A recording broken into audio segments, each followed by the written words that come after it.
Balik bansa na si Pangulong Ferdinand R. Marcos Jr. matapos ang matagumpay na pagdalo sa 46th Association of Southeast Asian Nations o ASEAN Summit sa Kuala Lumpur, Malaysia.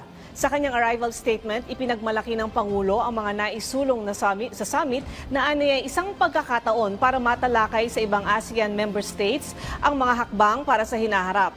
Dagdag ng Pangulo, muli niyang iginiit ang paninindigan ng Pilipinas para ipagpatuloy ang pagdepensa sa soberanya, karapatan at jurisdiksyon sa West Philippine Sea alinsunod sa nakasaad sa international law. Binigyan din ni Pangulong Marcos ang kahalagahan ng pagsasapinal ng Code of Conduct na mamamahala sa relasyon ng mga bansa sa rehiyon.